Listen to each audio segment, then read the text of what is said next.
I gave birth to a child for Aurelius. However, he didn't give me a proper status. He did this to take revenge on me for deliberately approaching him. When the child was 3 years old, I took the initiative to propose leaving. Are you going to abandon the child? I shook my head. I'll come back to see him. After a long while, the originally indifferent and cold man suddenly said softly, "What about me? Have you read the news? The president of the Aurelius family group was reported to have a child. When did he get married? Who's the mother of the child? I heard that she got pregnant before marriage. He's still single and hasn't gotten married yet." Really? Why? Why else? If he doesn't want to marry her, it means he doesn't love her. Right, Selna? Several gossipy colleagues all looked over at me. I was stunned for a moment and then forced a smile with difficulty. Yeah. The discussion continued. No one knew that I was the one Aurelius didn't want to marry. Late at night, the child had already fallen asleep.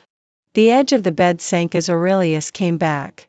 Instinctively, I wrapped my arms around his waist. "Why are you so late?" The man paused slightly and gently held my hand. It was a gentle movement, but he seemed to be avoiding any intimacy. "I've been busy lately." I took the initiative to lean on him and said pitifully, and didn't want me to comfort him when going to sleep. It took me a long time to get him to fall asleep. "Are you tired?" "It's okay. I'm not tired." Aurelius looked at me, and his voice was a bit deeper than before. "Get off." In the moonlight, his eyes were long and narrow, cold yet giving the illusion of being gentle. The strap on my shoulder slipped down my arm due to my movement. Seeing that I still shook my head, he didn't say anything more. His chest heaved for a moment, then he grasped my arm and directly turned over and pressed me down. All of Aurelius's restlessness in bed was caused by me. Come to think of it, perhaps it could be considered a kind of devotion in a way. This night, as usual, was filled with an unbearable tenderness. For years ago tonight, when we had our first physical intimacy, we were also so affectionate like this. It's just that there was no light on at that time. The smell of alcohol filled the air. He held me very tightly and murmured vaguely, "Don't go." At that moment, I realized who he had mistaken me for. It was Li Shiming, who had broken up with him and gone abroad long ago.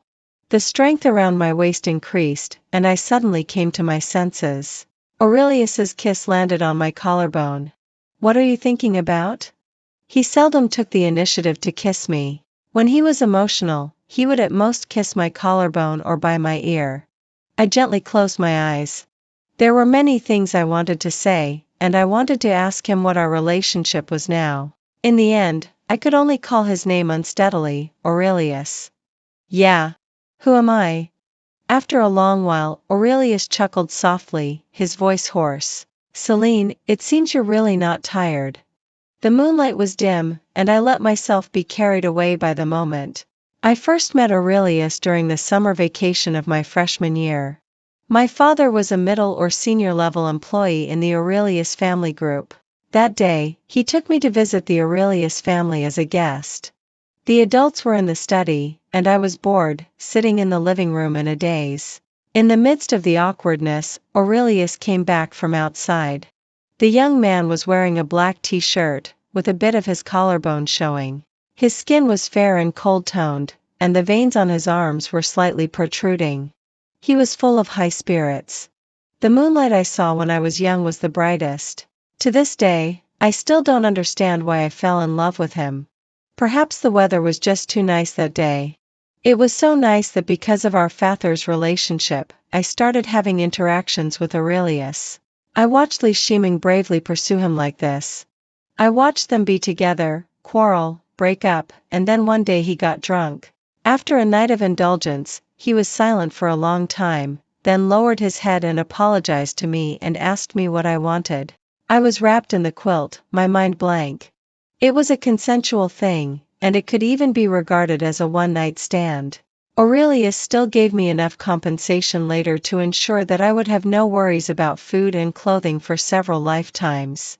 But I lied to him.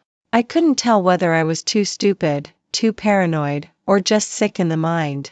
I lied to him that we had taken precautions, but I kept it a secret until the 4th month of pregnancy when the fetus had already taken shape, and then I went to him.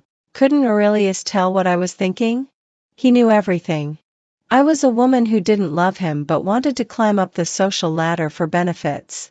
My deliberate deception became a complete irony in his heart.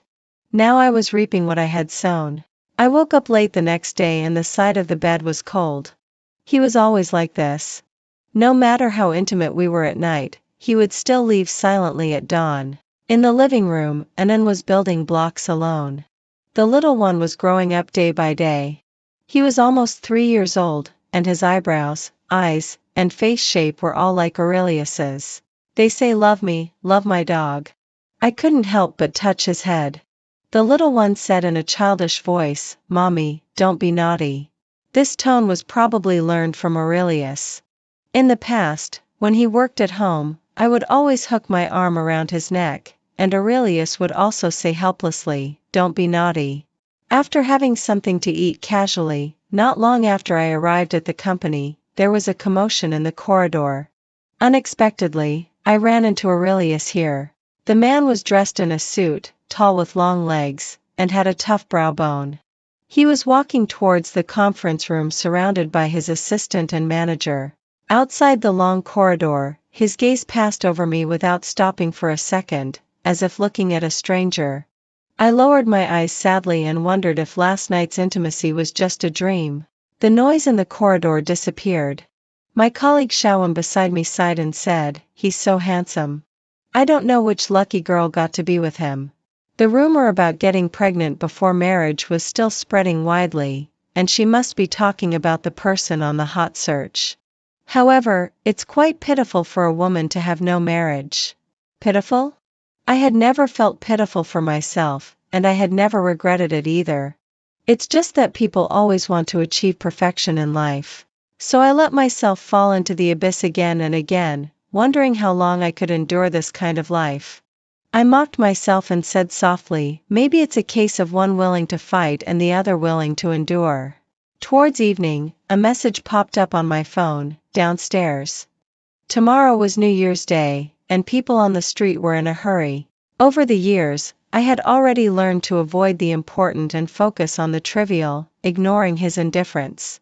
In the car, I smiled and asked, "What's for dinner? Are you going to cook?" In the past, I often tried to learn cooking, but every attempt ended in failure. "Do you look down on it?" Aurelius' lips curved for a moment. He was about to say something when his phone rang. The voice from the receiver was faint. He frowned and said he got it. While hanging up, he turned his head. "I'll be a bit busy later." In other words, he wouldn't be able to make it back for dinner. I was stunned for a moment. "But it's New Year's Eve. I want to spend it with you." There was the sound of a car horn honking, and Aurelius didn't hear me. "What?" The car stopped in front of our house. Knowing that he was busy, I wouldn't make a fuss. I swallowed the words that were on the tip of my tongue. "Be careful on the road and come back early." The phone rang again, and Aurelius didn't rush to answer it. His dark eyes, whose emotions were hard to read, fell on me. "Ask Auntie to put Anand to bed. Don't let him stay up late." Actually, I still wanted to ask him if he would be back very late. The car had already turned around in the yard and disappeared from sight. At 10 o'clock in the evening, Anand and Aunt Wang had already gone upstairs to rest.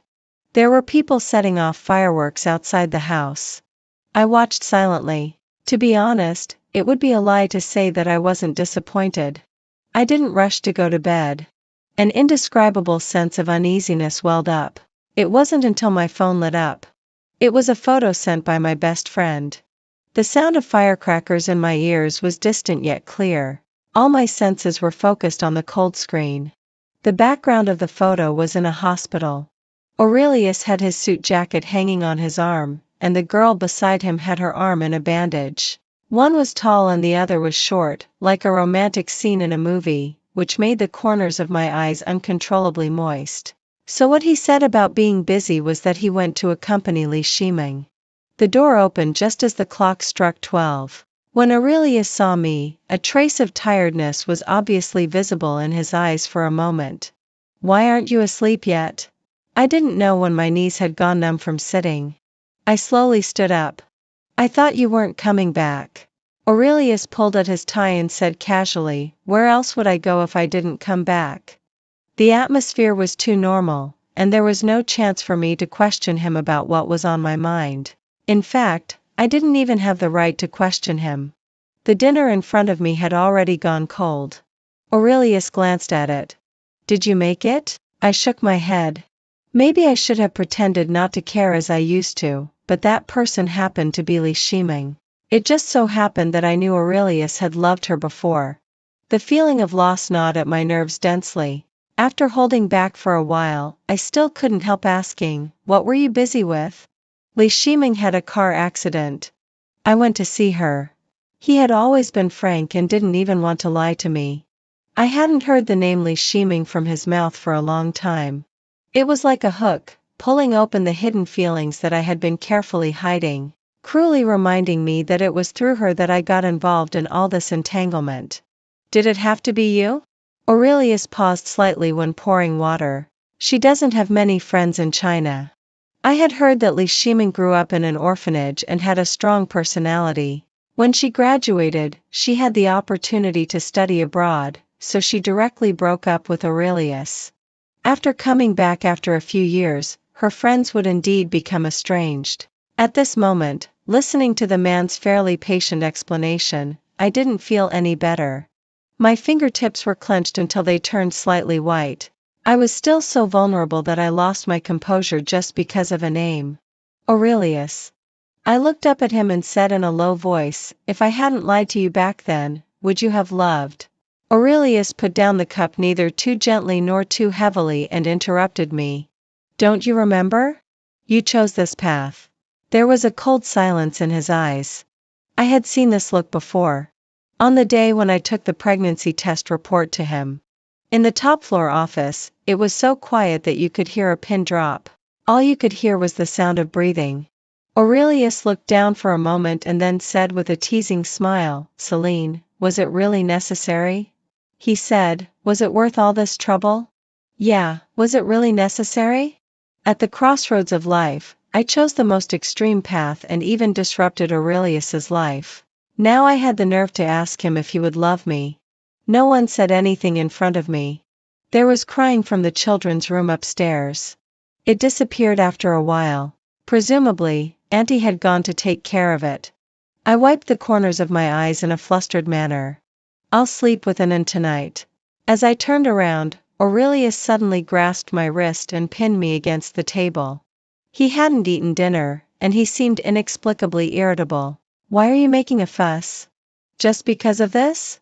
After he said that, I was speechless for a moment. Why did I suppress my feelings for several hours, guessing what he had done with Li Shiming, worrying about whether he would come back tonight? Even if he didn't come home, I had no reason to question him. It was like a knife cutting into my bones, but now it seemed that I was just making a fuss. At that moment, I suddenly thought of a possibility. Aurelius had never believed that I had feelings for him. Oh well. I slumped my shoulders. I'm not making a fuss. Anand was crying. I wanted to go and comfort him. Aurelius looked at me, and the hostility in his eyes became more and more obvious. His lips moved, and he just said, no need. I'll go. The warmth on my wrist disappeared. Watching his back as he turned and left, a sense of powerlessness swept over me. From the time I got pregnant until now, Aurelius hadn't let me worry about taking care of the child. He could do it all by himself, and it seemed that even if I left, he could still live a good life. In the past 6 months, have you ever had the slightest bit of affection for me? I turned around and looked into his eyes, shaking my head without hesitation. No, Xavier. The boy's eyes dimmed again. Suppressing my chaotic thoughts, I didn't fall asleep until almost dawn. As usual, every time I woke up, Aurelius had already gone to the company. But as soon as I went downstairs that day, I saw him feeding Anand breakfast. The morning sunlight shone in. Anand puffed up his cheeks and narrowed his eyes with a smile when he saw me, saying, Mom, you're awake. Anand's full name is Asher, which I named, meaning a bright future and peace all year round. thinking of the thought of leaving last night. Perhaps the only one who would be hurt was the child. I still feel sorry for him to this day. I gave birth to him out of my own selfish desires, but I haven't given him a happy and complete family. Aurelius gave me a faint glance and said to the side, "Sit properly." Anand was very obedient. However, just a few minutes later, he started clamoring to go to the amusement park to play. "Dad, is it okay?" His tone was coquettish and childish. Aurelius didn't rush to answer, "Do you want to go?" The white porridge was warm. I paused slightly while scooping it with a spoon. It took me a few seconds to react before I realized that this question was actually for me. In the past, Aurelius and I had quarreled before. Every time, I was the one who swallowed my pride to break the Cold War. Sometimes I would sleep in the guest room out of anger, but in the middle of the night, I still couldn't help running to the master bedroom and shamelessly snuggling into his arms. Aurelius was a light sleeper. He would wake up at the slightest noise. At that time, he would also habitually reach out his hand to embrace my waist. It was rather spineless. It was these cruel yet gentle details that made me reluctant to part with them until now. At this moment, hearing him take the initiative to start a conversation, it would be impolite of me not to take this opportunity. He wouldn't coax me again. I smiled and said, "Okay." Breakfast ended amid the child's cheers. Aurelius also planned to get up and go to the company. Only then did I notice that he was wearing a smoky gray suit today. "Why didn't you wear a tie?" Aurelius paused for a moment and said, "I forgot." Due to work requirements, I was a bit more meticulous than him in some aspects. In the past, if I woke up before he left, I would, like a wife, disregard his refusal and learn to tie his tie for him, even though it always looked ugly. I sighed inwardly and said, "Wait a moment." I hurried to the cloakroom. A few minutes passed when I went there and came back. When I went downstairs again, Aurelius was leaning against the entrance hall like that, not knowing what he was thinking. He had a good appearance, but there was no worldly hustle and bustle about him at all. I was only as tall as his chin. Perhaps seeing that it was too tiring for me to look up, Aurelius hesitated for a few seconds and then slowly bent down a little. Even though we had countless times of being close with sweat on our bodies, I was still a bit nervous. My fingertips brushed across the skin on his neck, and his Adam's apple sank slightly. He gently looked away. The tie was still not tied very neatly. I pretended to untie it and said, "Maybe it's better not to tie it." Aurelius didn't care and didn't even look at it. He glanced at the time and said it was okay. The sound of the door closing rang out. I listened to the sound of the engine outside gradually fading away. It seemed that something was not right, but I couldn't figure out the reason. The plan to go to the amusement park on the dining table was set for next week. Anand was obviously in a very good mood and was humming a children's song cheerfully while playing with puzzles. I accompanied him to play for a while, gave the nanny a few instructions, and then got dressed up to go to the company. I work in a media group. After working steadily for several years, I have also managed to become the editor-in-chief of Social News. But it's inevitable that I often have to work overtime. Anand took an enlightenment course on thinking before the Spring Festival. If I got off work early, I would go to pick him up. More often, it was Aurelius who went. That day, I worked overtime for an hour. I sent a message to Aurelius asking if he had picked up Anand. The phone was quiet for a quarter of an hour and finally lit up. Aurelius replied with just an mm. I scrolled up the chat history with my fingertip. Most of the messages were sent by me and replied by him. It was dull and uninteresting. I stared at the chat record for a while in a daze when my best friend's call came in. Ophelia is quite famous in the entertainment industry. When Aurelius and Li Shiming were photographed together, she happened to be filming in the hospital. The first thing she did when she came back today was to ask me to come out.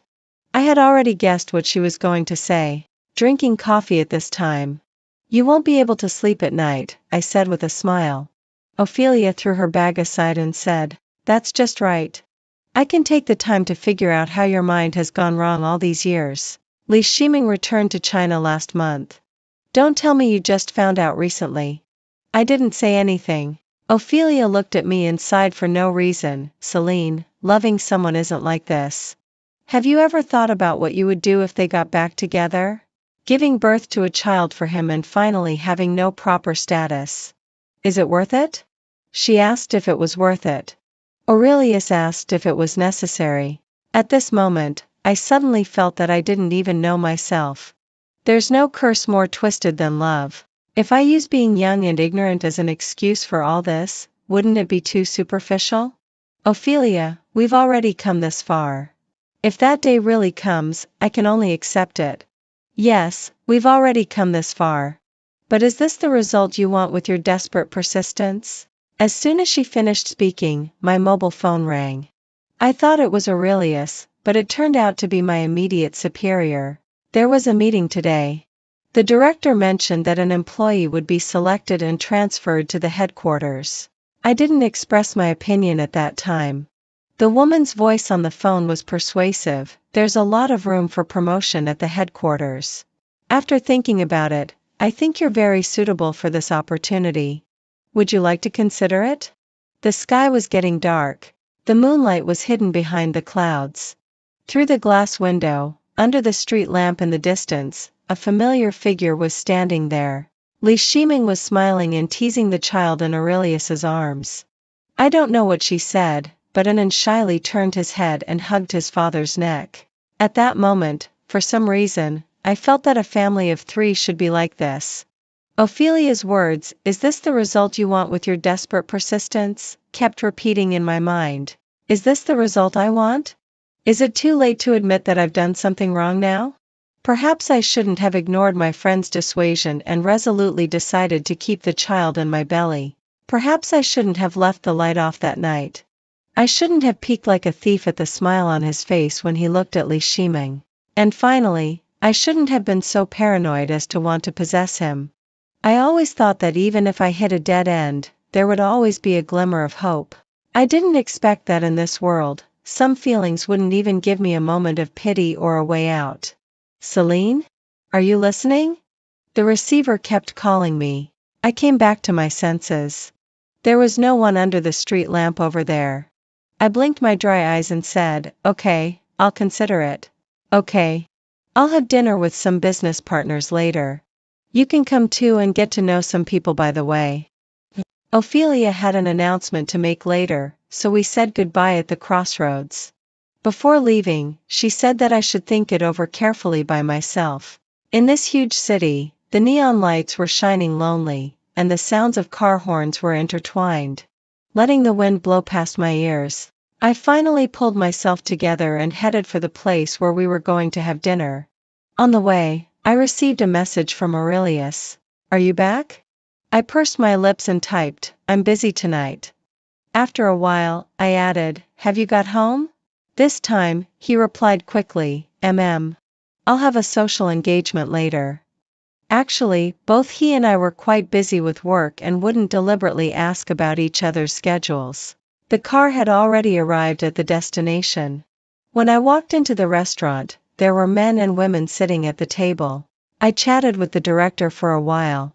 An intern from the same department was sitting beside me. "Sister Celine, I haven't added your contact information after working for so long."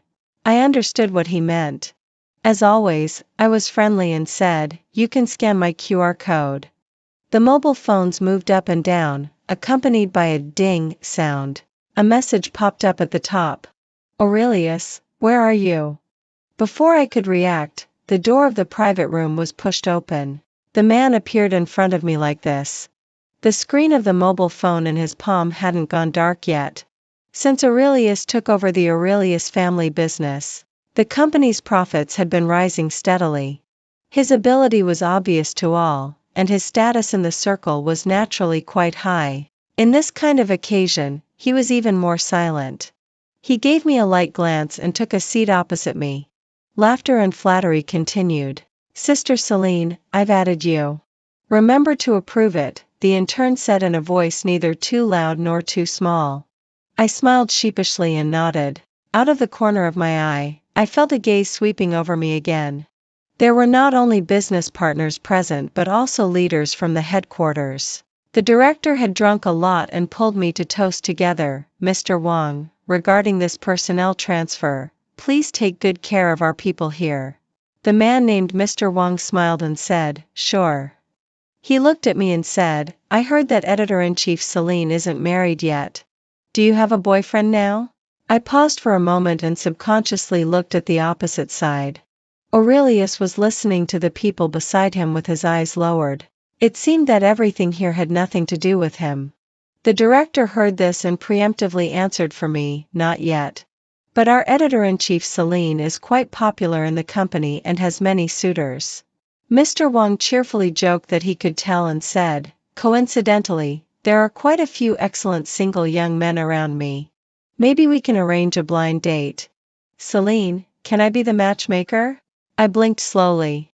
There was no binding relationship between that person and me at all. I couldn't find a reason to feel guilty, so I said, okay.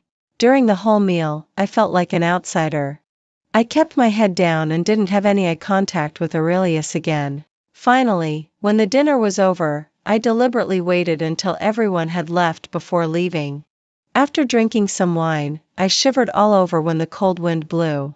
A black luxury car appeared in my sight. The car window was rolled down, and his voice was deep, get in. Since you've drunk wine, you'd better not drive. Aurelius was quite patient and said, I didn't drink.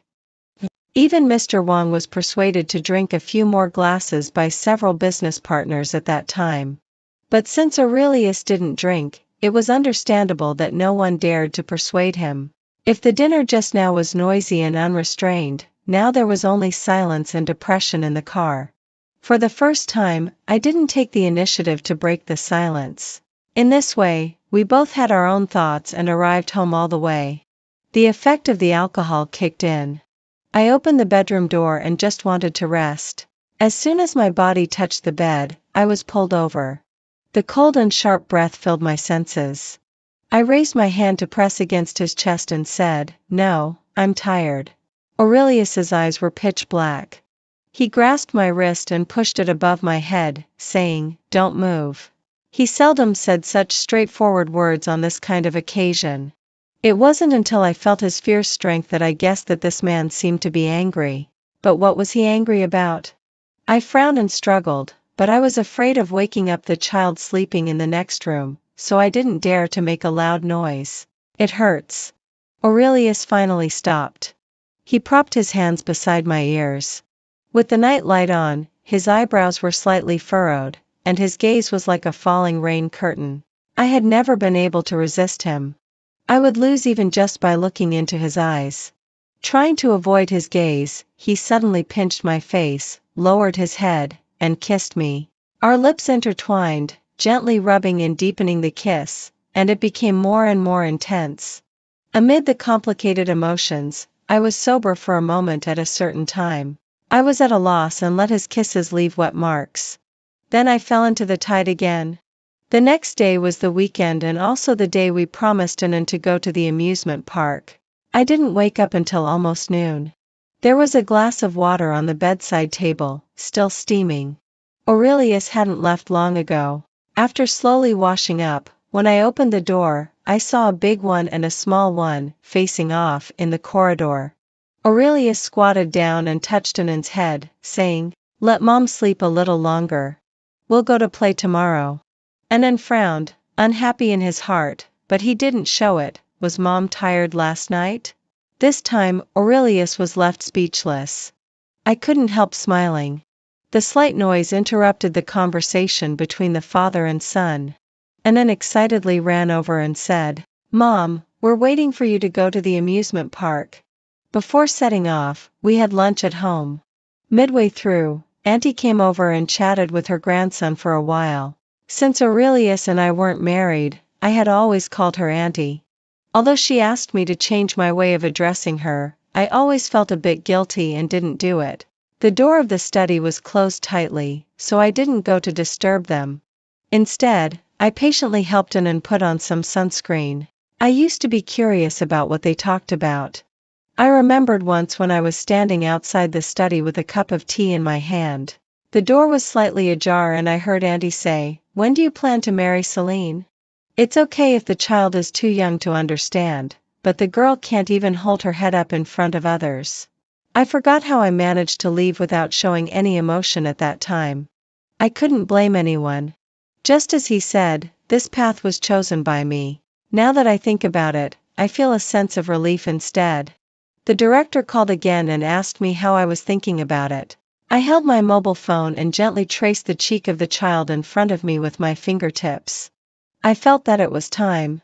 I said in a low voice, "Well, I'll go." The door outside opened and closed, and Auntie left. Aurelius' expression was no different from usual. When he saw me, he said, "Go and change into a thicker one." I was wearing a light woolen coat. "It's not cold today." He didn't say anything more. In the end, he still took a shawl and put it in the car. Because the child was too young, we didn't play any extreme amusement projects. Instead, we mainly interacted and took pictures with dolls. Even so, the little one was already very satisfied. It's said that before two people part completely, there will be a dreamlike pleasant moment. In the evening, Aurelius took Annan to ride the carousel and then came back. Under the afterglow of the setting sun, I subconsciously took out my mobile phone to take a picture. Annan said something that I didn't hear clearly. Aurelius smiled slightly and raised his eyes, but his gaze fell behind me. I turned around following his eyes and saw Li Shiming standing in the distance. "Aurelius, long time no see." She walked over gracefully, with exquisite makeup on her face. After all these years, she still looked the same as she did in college. Aurelius frowned. "Why are you here?" "So it's quite a coincidence," Li Shiming said with a smile. I stood between the two of them and couldn't even bring myself to take a step to leave. It wasn't until Annan said that he wanted to ride the carousel again that I said, "Mom will take you there." I almost blurted it out eagerly. Aurelius called out to me, "Celine." I turned around. He looked at me with a depth in his eyes that I couldn't understand. "Be careful."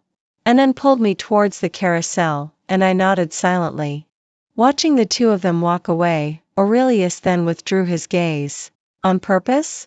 Your itinerary isn't hard to find out." "What, did I bother you? Last time on the roadside, I told you not to show up in front of me again." Li Shiming raised her eyebrows and said indifferently, "Aren't you still unmarried? Even if I pursue you again, I haven't done anything wrong." Aurelius' eyes showed a bit of impatience. "Do you know what breaking up means? It's impossible. The regrets or grudges from our youth should have stayed in the past long ago." He hadn't let anyone down in his life except for Celine that night. He felt guilty about it. But things always developed in a dramatic way. After he finished speaking, Li Shiming could hardly keep her smile. After a while, she said, "Aurelius, actually, we're the same kind of people." She said, "Back then, I asked you to go abroad with me, but you thought going abroad wouldn't help you take over the company. We both dislike being restrained and forced. So when you found out that Celine had lied to you, you hesitated to marry her.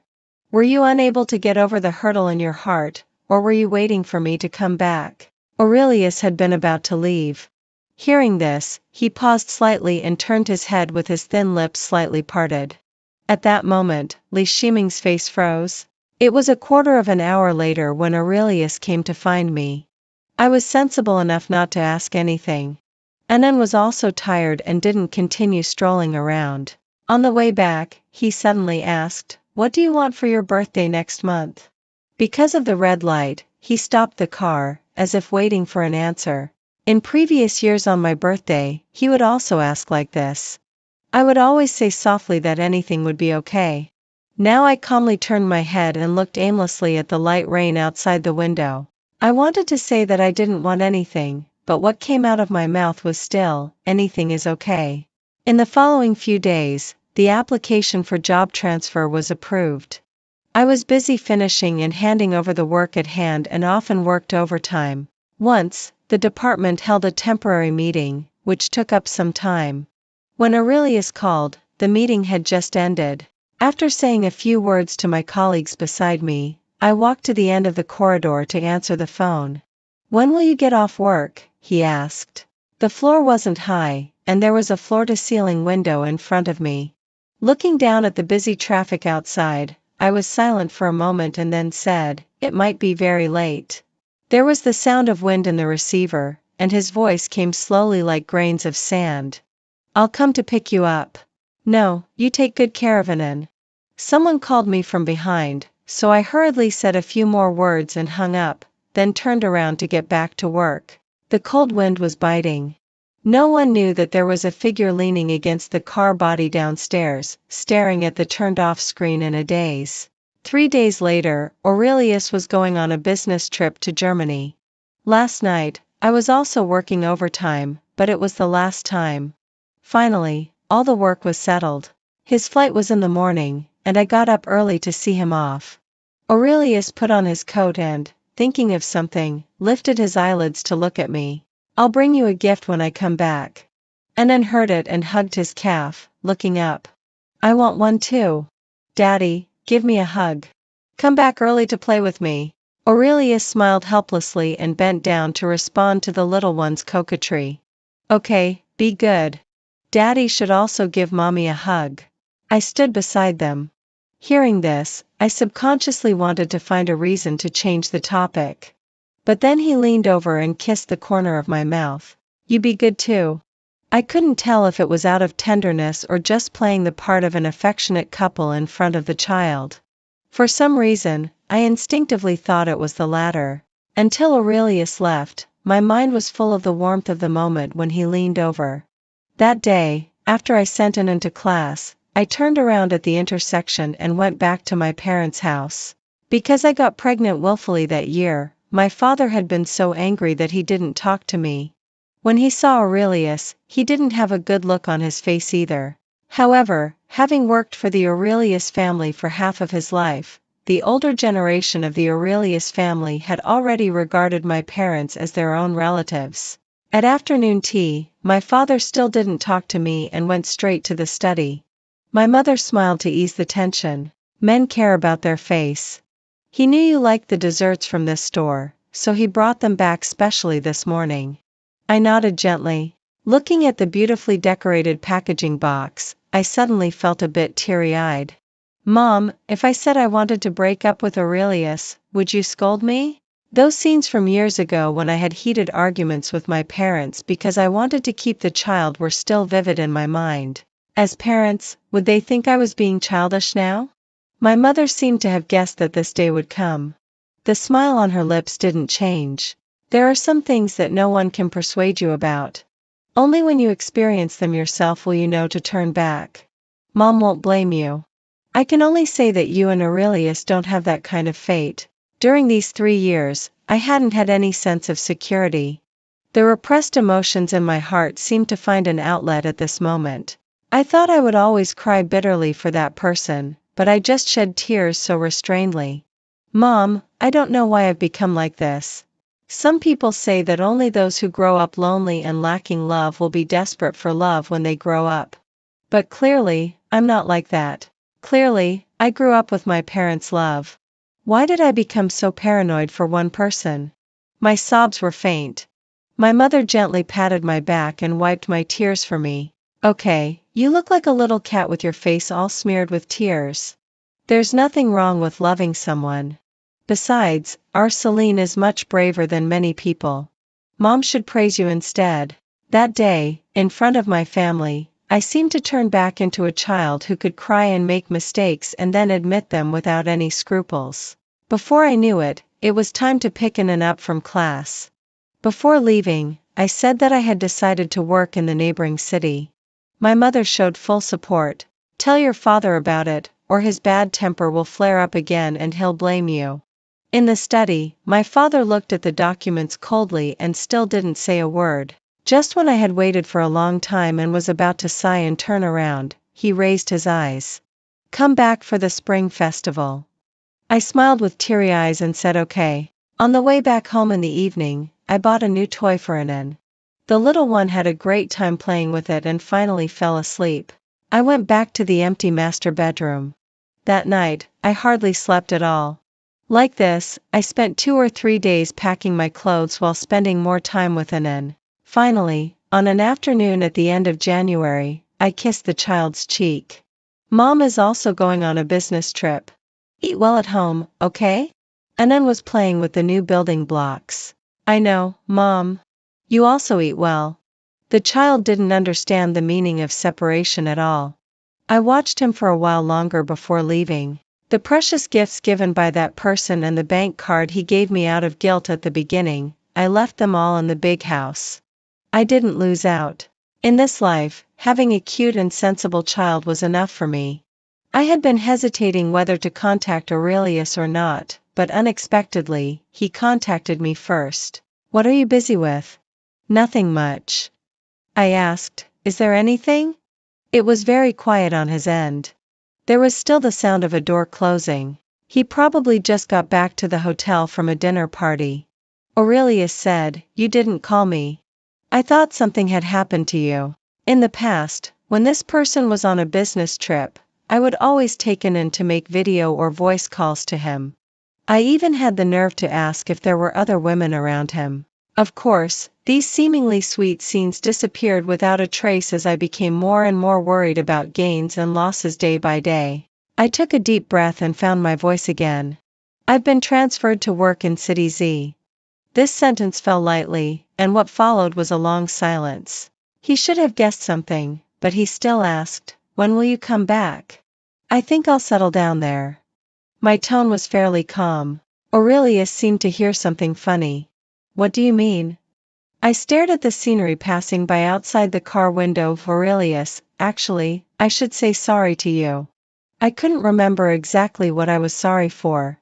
I only knew that if there hadn't been the child, perhaps there wouldn't have been any intersection between him and me. The call was silent again. I heard the sound of a lighter. Aurelius seldom smoked. At least he had never smoked a single cigarette at home. After a long while. Celine, why do you think you can decide everything for others with just one sentence, and then you think you can just wipe the slate clean by saying sorry at the end? His voice was gloomy. I pursed my lips and couldn't argue back. I could only say in a muffled voice, so while there's still time, it's better for both of us this way. Whether it's selfish or not, our entanglement started in a flustered way. For this ending, I wanted to be more decent. Aurelius seemed to be suppressing something. He slowly exhaled the smoke. After a few seconds, he asked, what about the child? Don't you want him anymore? No, I'll come back to see him often. I had thought everything through. The distance between here and City Z was a 2-hour drive. Even though it's not very convenient to travel back and forth, as long as I'm free every week, I'll come back to see him. In this way, I won't miss Anand's growth. After saying this, through the phone, I couldn't see Aurelius' expression. I only heard him suddenly say softly, what about me? It felt like I was having an illusion, so I asked, what? Before I got a response, the car had already arrived at the station. I didn't want to take up the driver's time, so I said goodbye over the phone and ended the call. That day, although it was cold, the sky was clear. The social news department of the headquarters has 3 groups. I was parachuted in to serve as the chief editor of News Group 3. Since I was new here, there were many things that I needed to get to know again.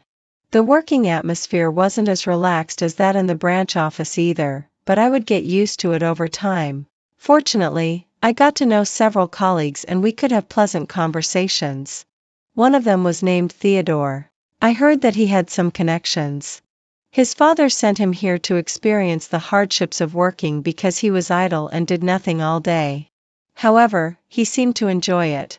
Every time when it was time to eat, he would drag me to the cafeteria together. It was getting colder and colder. I got up late in the morning and randomly put on a coat. Only when I went outside did I feel the cold. Even when I was having a video call with Anand, my voice sounded nasal. Mommy, Daddy just got home. When will you come back? The project that Aurelius went to Germany for cooperation this time was of great importance. He wouldn't be able to come back until New Year's Eve at the earliest, but unexpectedly, he came back early.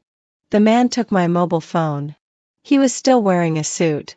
It wouldn't be an exaggeration to describe him as looking travel-worn, yet his features were still handsome and refined. For a moment, I felt a bit embarrassed. Subconsciously, I turned the camera away from myself. Have you caught a cold? He asked. It's not serious. Let me talk to Anan, I replied. The meaning was obvious.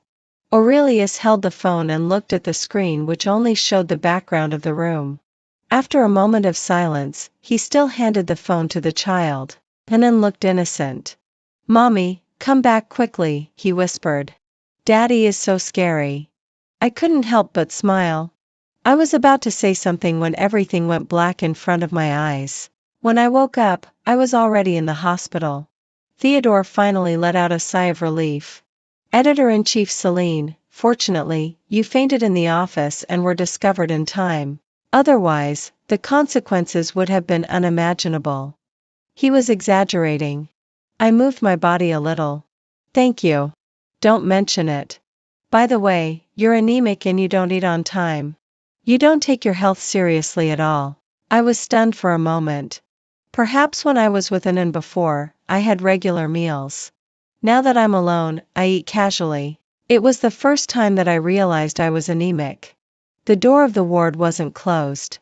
When Theodore helped me sit up, Aurelius happened to appear there. He was still wearing the suit as in the video, with his tie loose. His silent gaze swept over the hand on my shoulder. Theodore looked at the man in front of him and thought he looked familiar. Then he suddenly realized, isn't this President Aurelius? Editor-in-Chief Celine, you too.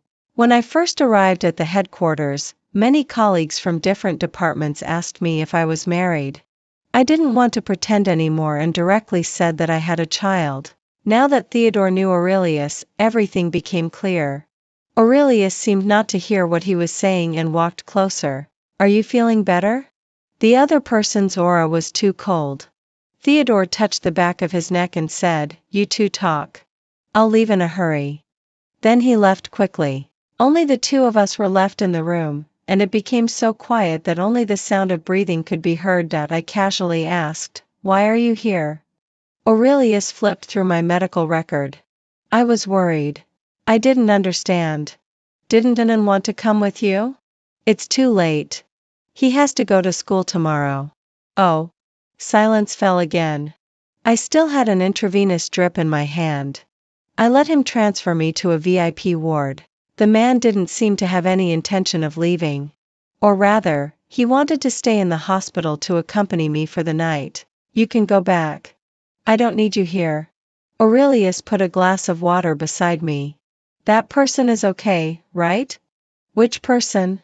Only then did I realize that he was referring to Theodore. There was confusion in my eyes. You're being strange today. Only the nanny is at home accompanying Anan.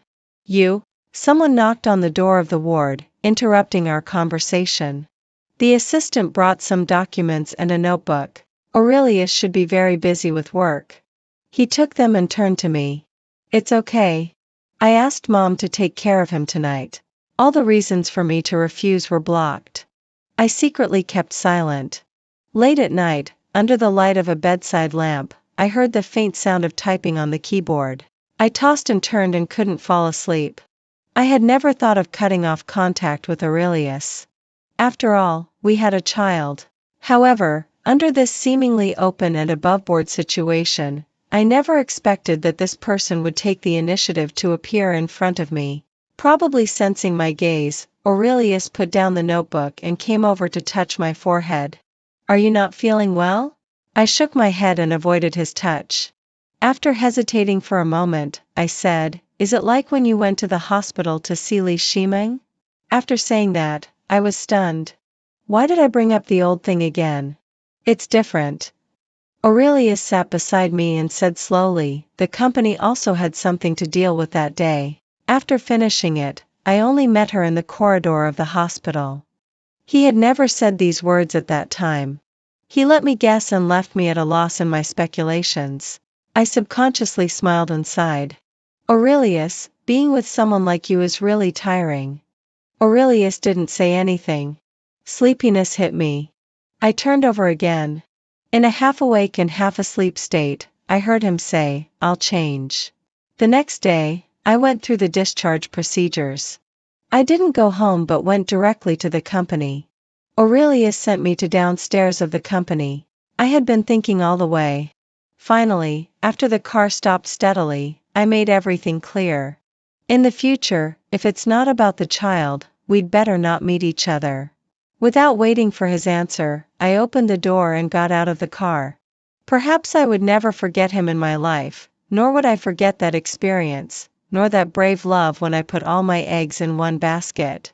But since I had decided to part, I wouldn't look back. As soon as I arrived at the office, many colleagues came to show their concern. When everyone had left, Theodore came over. I'm really tight-lipped. I didn't tell anyone. Am I nice enough? He had a pair of peach blossom eyes and raised his eyebrows like a buddy. My mobile phone beside me lit up. Aurelius, eat on time. I took a casual look at it and then looked up and smiled. So, have you finished writing yesterday's manuscript? Theodore's expression relaxed and he complained pitifully, is this how you treat your savior? Chief editor, could you be a bit more lenient and give me half a day more? I joked with him for a few words. All right. Finish it and hand it to me as soon as possible. Sure. Days passed uneventfully like this. Of course, except that I would receive well-arranged nutritious meals at every mealtime. There was no need to guess who arranged it. I sent a message to question him, but Aurelius only replied with, it's okay. It was like punching cotton. I didn't bother about it anymore. If he wanted to send them, let him do it. During that period, as the Spring Festival was approaching, I was supposed to go home for the new year. However, an extremely serious murder case occurred locally. The situation was so serious that we received an urgent notice from above to work overtime during the Spring Festival. Today was just 2 days away from New Year's Eve. I had just finished explaining to my parents when Anand also called. The little one didn't look very natural. His big round black eyes glanced at the person beside him and he said sweetly, Mommy, I miss you so much. I happened to have a rare break at that time and teased him casually. Really? How much do you miss me? Anand looked at the person beside him again and shrank his neck shyly. As much as Daddy misses Mommy. The smile that was about to come out froze on my lips. But I couldn't say anything in front of the child. Mommy will go back in 2 days, okay? Anand nodded obediently and the phone was then handed back to Aurelius. He said in a deep voice, it'll be New Year's Eve that day. Yeah, I'm really busy with work. Indeed, I was really busy. I couldn't even make it back. On New Year's Eve, I followed the team to the crime scene for an interview. In the afternoon, Aurelius called. Where are you? He paused for a moment. Anand asked when you'll be home. The wind was strong. I pulled my collar tighter. There's something urgent. I can't make it back. I'll go to see him tomorrow. The work came up suddenly and many things were out of my control. Looking at the crying family members of the victim, I really couldn't bear not to edit the situation overnight and make it public. It was noisy here. I didn't hear what was said on the other end of the phone. What did you say? I didn't hear you. Aurelius' voice became a bit louder yet he said gently, I said, take good care of yourself. I didn't take this little episode to heart. When I returned to the company after finishing work when it got dark, the matter was still not over. The computer was on, and the keyboard and mouse were constantly in use. On this day when families were reunited, the news building was brightly lit. Theodore treated the whole team to coffee and also bought hot pot, which was regarded as a reunion dinner. When the time pointed to 10 o'clock, I got off work with my colleagues. Theodore stretched himself and said that he would give me a ride. I shook my head and said, no need. It only takes 5 minutes to get to my home from here. Then be careful on the way. Let us know in the group when you get home. Hearing this, several colleagues joked one after another, President Theodore, are you chasing Editor-in-Chief Celine? As soon as these words were spoken, Theodore's face turned red immediately. Can't it be just the care between friends? You guys also let us know in the group when you get home, okay? Oh. But you didn't say you'd give us a ride. Theodore couldn't stay any longer and just left in a hurry. The colleagues around me also left in 2s and 3s. I stood there for a while, glanced at the time, and then when I looked up again, I was suddenly stunned. On New Year's Eve, Thousands of lights were twinkling in countless households. On the sparsely populated roadside, Aurelius was leaning against the car alone. Under the street lamp, he seemed so distant and illusory, like a lonely shadow. This man had also brought Annan with him. The child had already fallen asleep in the car. And I could only ask, "Why are you here?" Aurelius didn't know how long he had been standing there. Perhaps he had heard all the conversation between me and my colleagues just now. "I wanted to spend your birthday with you." Only then did I remember that today was also my birthday. We were speechless, facing each other. When we arrived downstairs at my home, I walked ahead to open the door, and Aurelius came in with the sleeping Annan in his arms. I rented a small apartment. Thinking that Annan might come to live here, I specially bought a children's bed for the second bedroom. Now with Aurelius here, there was nowhere to put him. "There's no extra room. Anyway, you'll leave tomorrow. Just make do on the sofa for one night." Aurelius hummed in agreement and said, "Is that boy your colleague?" I didn't have the mood to answer him. As soon as I charged my mobile phone, several calls from Aurelius in the past few hours popped up. In an instant, my temper flared up. I lowered my voice and said, "Aurelius, you didn't used to act so recklessly. What if I wasn't at the company? Would you just wait downstairs with Annan at night?" Aurelius didn't respond. Instead, he still asked, "So does that guy like you?" "It's none of your business whether he likes me or not. I'm asking you a question." Because of my movement, a few strands of hair fell on my cheeks. He raised his hand and tucked my hair behind my ear, saying, "Don't be angry." With this simple action, my heart skipped a beat, and my heart was filled with bitterness. "What on earth do you want?" Aurelius's fingertips obviously paused for a few seconds. He smiled bitterly and said, "I don't know if you still want it or not." At some point, there was a box in his hand. He gently opened it, and a ring was lying inside. "I ordered it in Germany. I wanted to give it to you as a birthday present." His tone was deep and sounded as stiff as a puppet on strings. "Happy birthday." The design of the diamond ring was simple and elegant. The faint glints of light from it were so dazzling that it made my eyes ache. I couldn't help but feel like laughing. "What do you mean? Didn't you hate me? Didn't you refuse to marry me?" My eyes suddenly turned red, and I stared straight at him. "Why didn't you stick to it? Why did you do this only after I made up my mind to leave?" "Aurelius, I've apologized to you. I know I was wronged. You've made me suffer enough in these 3 years. Why did you?" He was quite tall. When he bent down to hug me, all my senses were filled with his presence. My heart trembled slightly. He said softly, word by word, "Yes, at first, I was unwilling. How could there be such a silly person who deliberately got pregnant just to get married? But later, he always thought that after so many years of getting along, he had let this girl gradually seep into his life. If the ending wouldn't change, then why should he care about some details anymore?" Aurelius was silent for a few seconds, and his voice became hoarse. "Celine, are you still willing?" Finally, he turned around to look at me.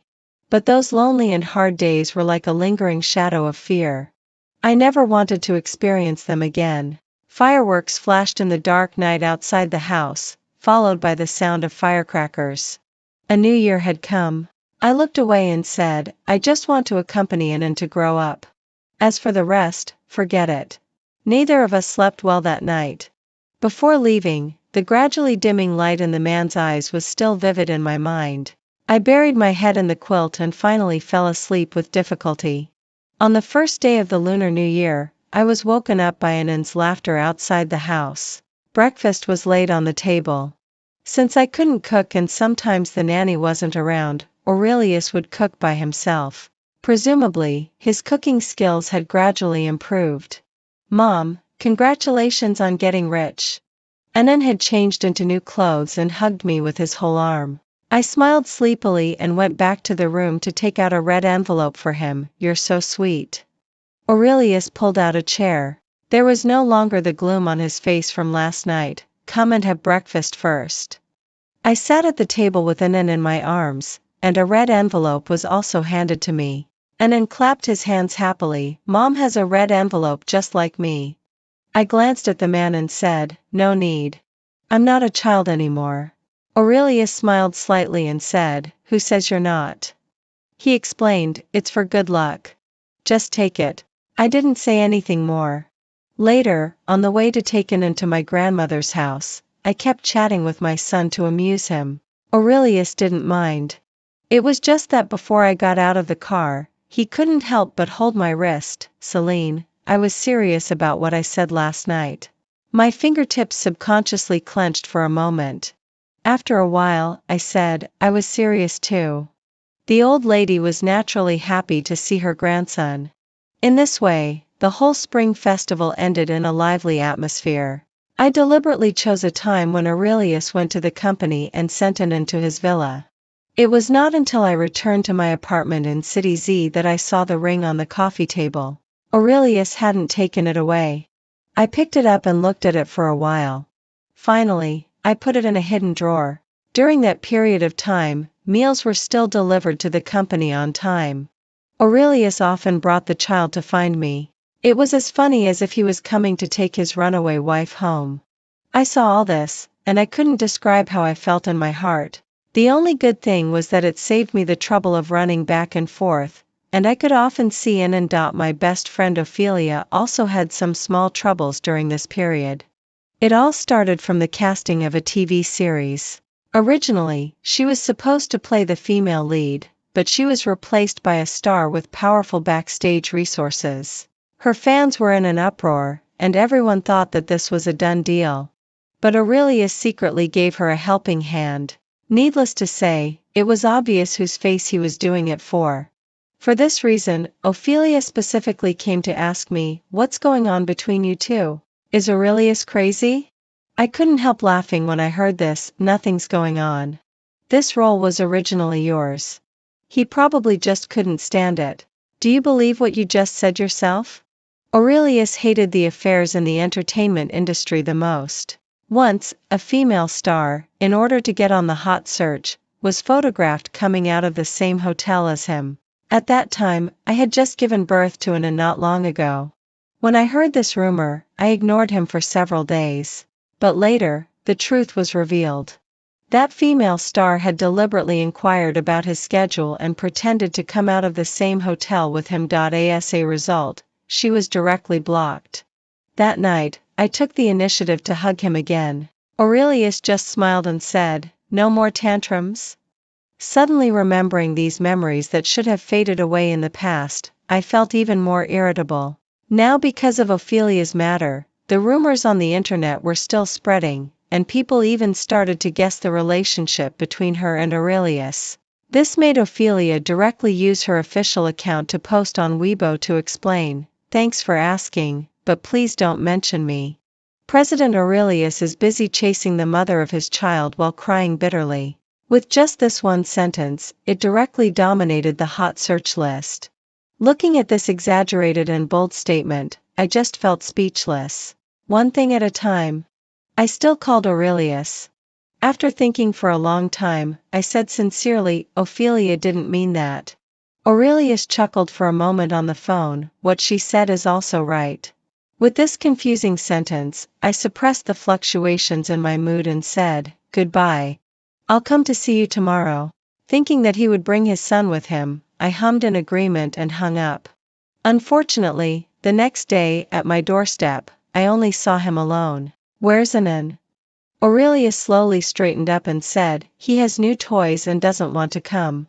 I didn't believe this at all. "Is it that he doesn't want to come or that you tricked him by saying it's not to see me?" Aurelius silently curved his lips and said, "I've been standing here for more than 3 hours. Serves you right." I ignored him and opened the door to go inside. At this time, my mobile phone vibrated.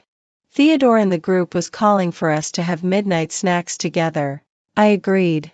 "If you have nothing to do, you can leave." "Are you going out?" I didn't hide it and said, "Going to a gathering."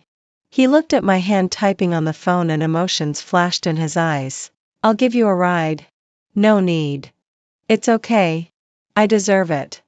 This man got angry inexplicably, just like that night when he kissed Celine forcefully. It couldn't be explained. By the roadside, Aurelius opened the car door and the driver I called on my mobile phone also stopped beside us. I slowly broke free from his hand with a serious look on my face. Really, there's no need. Go back. Celine. He murmured my name softly. The car door was shut mercilessly. I didn't respond and got into the taxi. Through the rearview mirror, I saw the man standing alone and lonely by the roadside until his figure became smaller and smaller.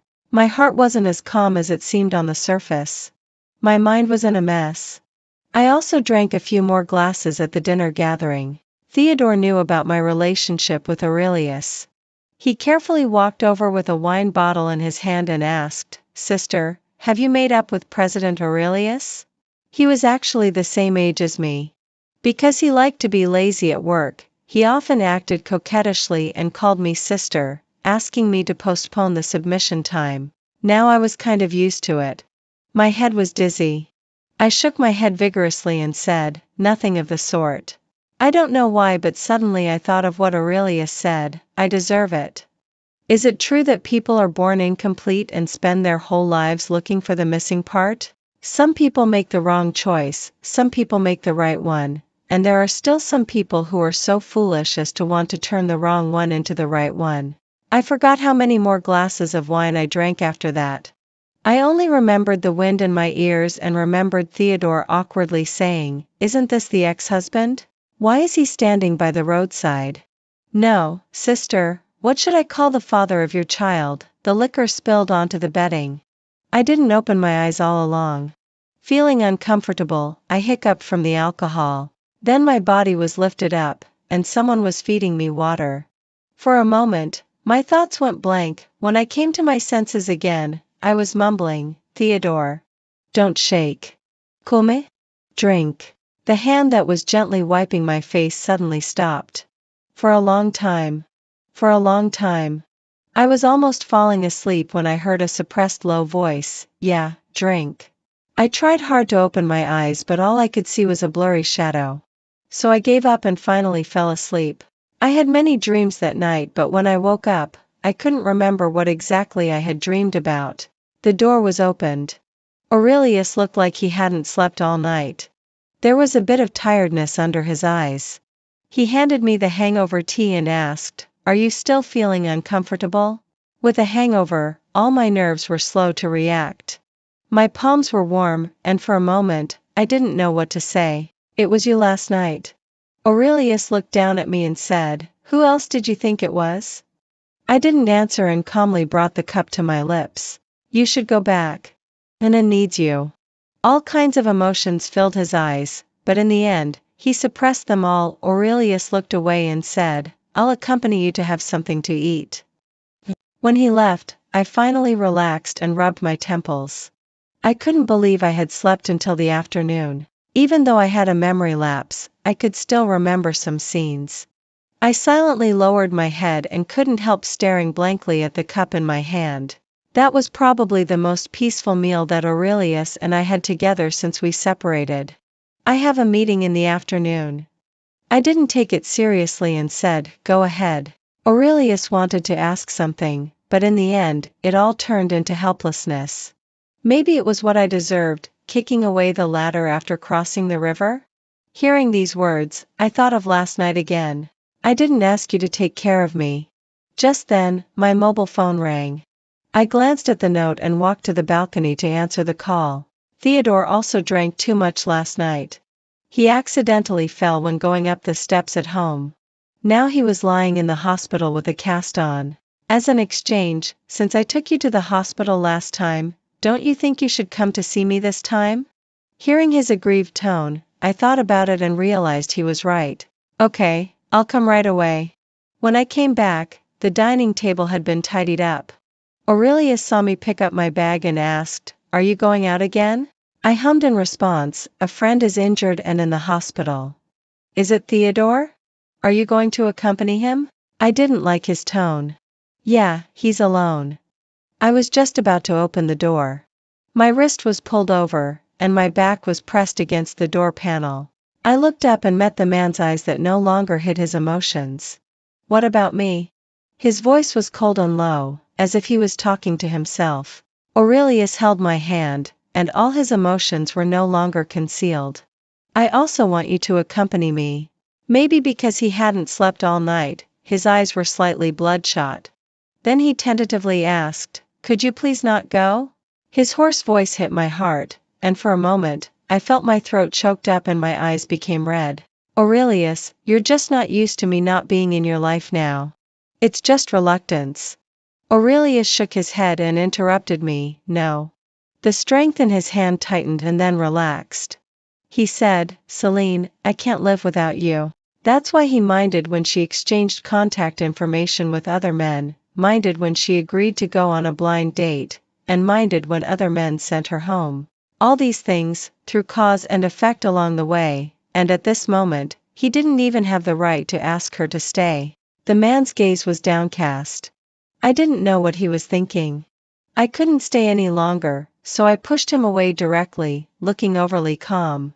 I'm leaving. Finally, the suffocating feeling in my heart gradually disappeared. I concealed all my emotions and pushed open the door of the ward. Theodore had his leg propped up and said with a smile, I thought you weren't coming. I put down the fruits I had bought casually. I've never seen anyone with a sprained ankle still in such a good mood. Well, it's because I've seen you now. After such a long time, as adults, we could actually see the implications behind his attentiveness. Theodore, I have a child. The expression of the person on the hospital bed froze for a moment. I know. What does that have to do with the fact that I like you? I couldn't help laughing and shook my head. Let's put it this way. I don't plan to fall in love or get married in the future. Theodore didn't say anything else, and the smile on his face just now disappeared completely. Seeing him suddenly become silent, I sighed. Maybe I misunderstood something. We're friends, aren't we? Theodore still didn't say anything, just like a child. If you don't say anything, I won't pay attention to you anymore. He finally turned his head. What are you doing? As a friend, don't you even have the patience to visit me? Many things could make both of us more relaxed when we were just friends. I stayed with him for most of the afternoon. Before leaving, Theodore asked, do you still love him? I stopped in my tracks. Many things aren't just about love or not, the road has come to this point. Maybe between Aurelius and me, there's more about responsibility. I used to be good at deceiving myself. I deceived myself into thinking that even without love, as long as I gave, I could surely move heaven and earth. People often say that if the ending isn't satisfactory, it must be a tragedy. But it was never a tragedy between Aurelius and me. From the years since I met him until now, everything I've felt, whether painful or happy, I've never regretted. How can something you don't regret be called a tragedy? Seeing that I was silent, Theodore cleared his throat, and his tone was unnatural. I understand you, so don't rush to make a conclusion. I liked you at first sight, Sister Celine. I smiled gently. But I don't need to use one man to forget another man. It wouldn't be fair to anyone. When I came out of the hospital, it was already evening. I didn't hurry home and just walked aimlessly along the roadside. Also at this time, in this strange city, I ran into Li Shiming by chance. Instead of finding a coffee shop to sit down, we just stood facing each other on the roadside. When Aurelius was with her before, I seldom bothered them. But because we were in the same university and occasionally bumped into each other, as if it was a woman's instinct, I would unconsciously observe her. I heard that you and Aurelius separated. Did you really think you could make a difference? Don't you plan to continue occupying what doesn't belong to you? She was also observing me. In the past, although I cared about her past with Aurelius, I had never thought of confronting her. No one is an object, and the word compete would inevitably seem vulgar in reality. At this moment, I smiled. Am I the cuckoo and you the magpie? You came back to China and found that without a good background, you still couldn't find a good job. Finally, you realized that it would have been easier to just be Mrs. Aurelius from the beginning, right? People are all the same, always wanting more. Including me. Li Shiming's gaze turned slightly cold. Instead of getting angry when being exposed, she smiled. Aurelius didn't give me a chance either. I didn't say anything. There was nothing more to say. Li Shiming looked at the sky. This wasn't a TV drama. She wouldn't act like a vicious person and keep meddling again and again. She had her own pride. In her heart, giving up interests for love was the stupidest thing to do.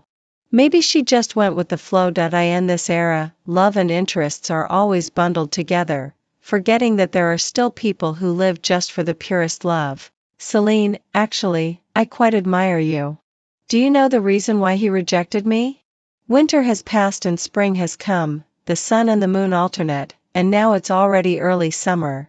In this world, nothing will change whether someone leaves or not. Unfortunately, greed and hatred turn into different forms and disrupt the world of mortals. Li Shiming left, and I stood on the roadside, with her last words lingering in my mind. Aurelius told me that even though there were some dishonorable things between you two, he had never thought of marrying anyone else in his life. I arrived home in a daze. I thought Aurelius had left. He couldn't cook elaborate dishes. Most of what he cooked were simple home-cooked meals. Just like no matter how many psychological barriers there were, in these 3 years between him and me, life just went on like this. Didn't you say you had a meeting? Aurelius came out of the kitchen. He wasn't wearing an apron, and the cuffs of his shirt were rolled up. His noble and indifferent temperament didn't fit in with this domestic atmosphere at all. It's not that important. It's been postponed. When he felt uncomfortable, he always avoided looking into my eyes. He didn't look at me at this moment either. Suddenly, thunder rumbled outside the house, and heavy rain poured down. For some reason, I had the urge to cry again, but not because of him. My mother said that I was braver than many people.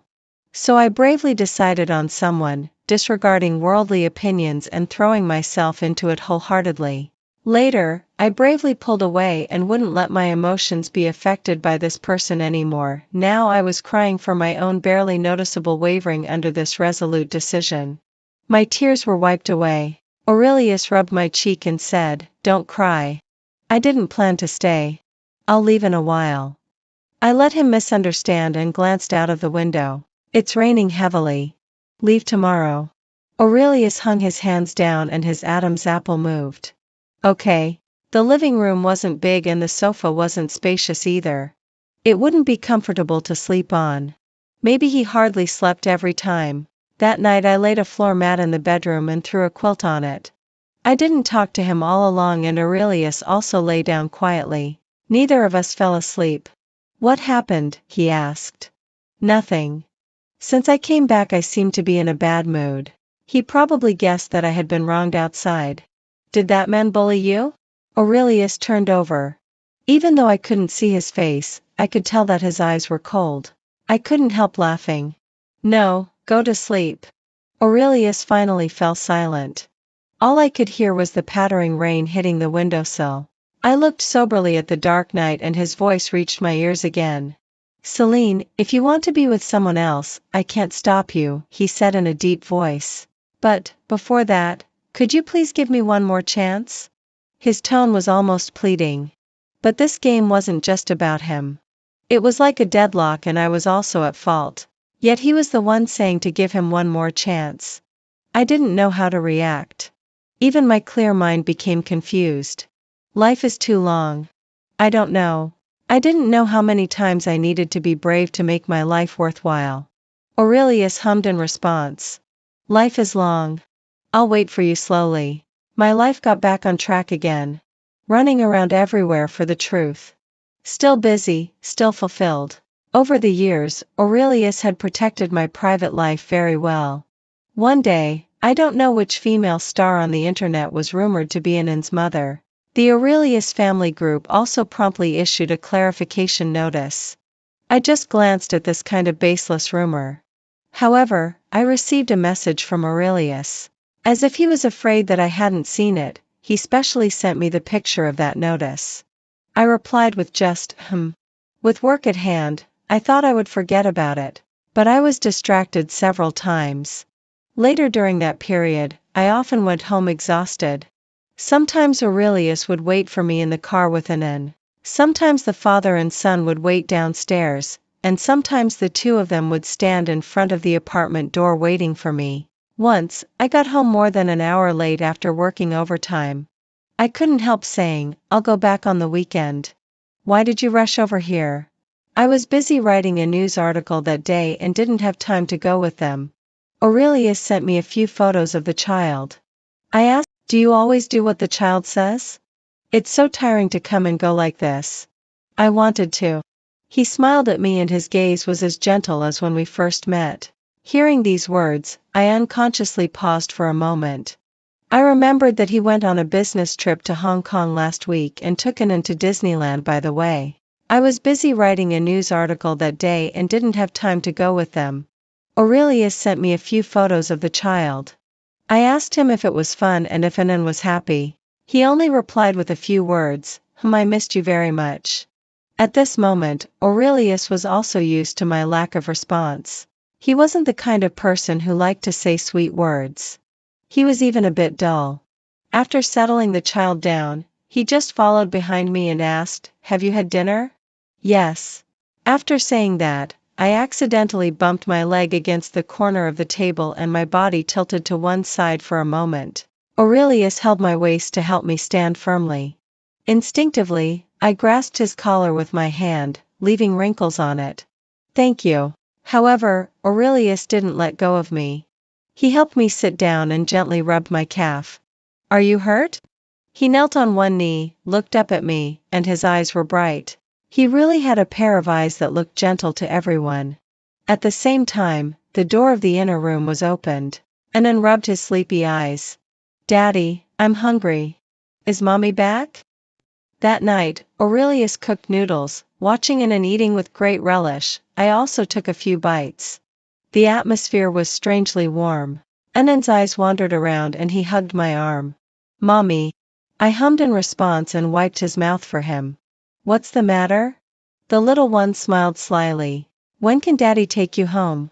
These words wouldn't come out of a 3-year-old child's mouth. It was obvious that someone had taught him. The man didn't eat much and slowly lowered his head to drink water. Probably sensing my gaze, the corners of his lips curved for a moment. I didn't teach him. Listening to his serious answer, the child beside me was still waiting for my response. After Mommy finishes being busy these days, I'll go home and accompany you properly. Is that okay? Annan glanced at his father and said with a smile that it was okay. That month wasn't very pleasant. Emergencies happened frequently. During the meal, the ringtone of my mobile phone rang sharply. A major earthquake suddenly occurred in a city in the southwest. It immediately attracted full attention. The superiors gave a temporary notice asking me to lead a team to rush to the front line for an interview. I hung up the phone, quickly packed a few clothes and daily necessities, told him to take good care of Annan, and was ready to go out. Aurelius stopped me. What? Be careful, he said. I'll wait for you to come back. I didn't look at him. I walked back a few steps, kissed Annan, and replied softly with a High-rise buildings collapsed, houses were shattered. There were tears of grief and the sweat of perseverance. It was a cycle in the ruins. In the face of natural disasters, humans were as tiny as ants. In those heart-wrenching and silently sorrowful moments, my eyes became red time and time again. I always felt that there were still many things in this world that were worth doing and experiencing. The situation was serious. Under the influence of aftershocks, I accidentally tripped over rubble while interviewing and shooting. There was a bleeding cut on my arm. Fortunately, it wasn't serious. After simple dressing, I plunged into the battlefield again. At the same time, the first batch of supplies from the Aurelius family group arrived. Theodore ran over. After reporting the situation, he paused for a moment. Sister Senna, I tinki so President Aurelius. I thought he had made a mistake. There was still a baby at home.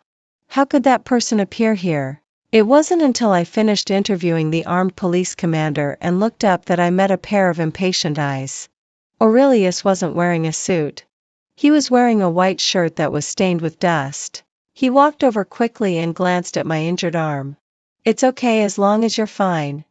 Quite a few staff members were injured one after another, and some were even buried. It was also reported in the news.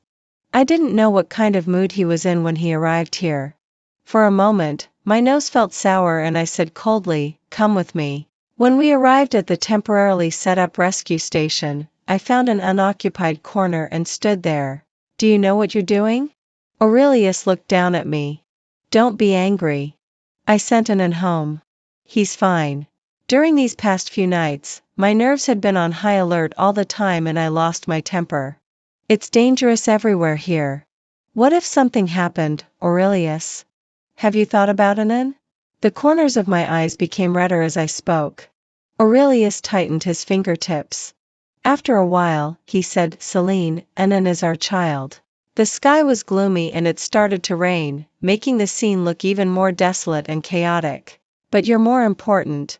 Our eyes met and neither of us looked away. I didn't want to be in a deadlock with him. Seeing his slowly drooping eyelashes, I subconsciously raised my hand and put it on his forehead. This man had a fever. Aurelius had an intravenous drip for the whole afternoon. I sat beside him with my computer in my lap, writing the report manuscript. He didn't fall asleep either. He quietly leaned against the head of the bed and watched me. The next day, I asked him to leave first, but he just said that he would wait for me. I didn't pay attention to him. I had too many things at hand and was too busy.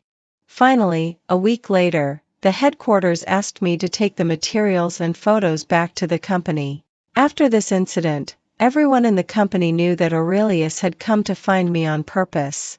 Whatever others said was another matter, and I didn't care. On the plane, I slept for most of the journey.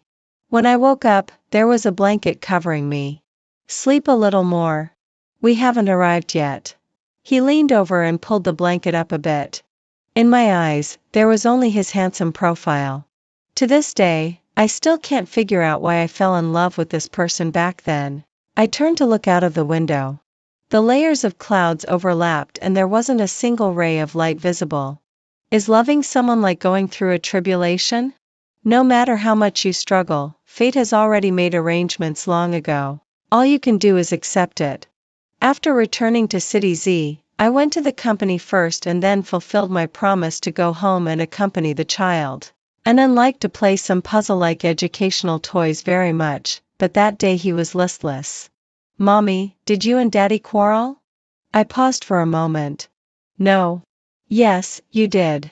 Daddy made Mommy angry," Anand said childishly. Tutu said that if you have a conflict with someone, you can forgive him by giving him a hug. "Mommy, can you forgive Daddy?" He kept looking at the toys and swayed his toes, saying each word carefree. I didn't know how to respond for a long time. I suppressed the sourness and stuffiness in my heart. "Okay, I'll listen to our Anand." Some words might be white lies. Many separated parents end up resulting in children not getting the proper care and education they deserve. But I think that no matter how fierce the conflict between Aurelius and I is, we have always cared about Anand. What's more, I won't have another child in my life. When it was time to go to work, I set off to return to City Z. Aurelius deliberately didn't go to the company and drove me there. In late autumn, I was usually afraid of the cold. He turned on the heater in the car. "Don't overwork yourself at work. Take a rest when you're tired. When you live alone, make sure to close the doors and windows properly." He said these words gently, like a perfect lover, carefully giving reminders. "If you have anything, you can call me. It doesn't matter whether it's day or night. I'll answer the phone." The car stopped downstairs of the company. I was a bit tired of listening to him all the way. "Can you be quiet?" He held the steering wheel. Hearing this, his eyes dimmed a little. I'll be quiet." "Aurelius." There was silence. He really didn't say anything. He just looked at me, telling me that he was listening. I smiled. "Be careful on the road." I opened the door and got out of the car. After walking a few steps, Aurelius also got out of the car. "Celine." He called my name and suddenly said, "I'll come to pick you up after work later." In the sunlight, the man stood tall beside the car. He was good-looking, just like when he was a teenager. Now he was carefully waiting for my answer. Once I always watched his back and walked in confusion all the way. Until I woke up from midnight dreams. When I looked up again, I don't know when, but the moonlight from my youth was following behind me. At that moment, many fragments of memories came to my mind, the Aurelius who asked me my name when we first met. The Aurelius who had a cold face when he found out that I had lied to him. The Aurelius who held my hand in the delivery room. And the Aurelius who asked me if I would marry him. Illusory past events, love and hate had penetrated into my bones, like knives cutting deep. I'm still a stubborn person to this day. In those years, whether it was indifference or quarrels, I had never said that I didn't love him. It was only after going through the shackles of being willing to sink and being reckless that I finally understood that the prerequisite for loving someone stubbornly is to love yourself first. I curved my lips, shook my head, and sighed. No need. Aurelius didn't say anything. His eyes were dark and deep. After a long while, the corners of his lips curved slightly. I'll wait for you. He had promised, life is long and I'll wait for you slowly. The end.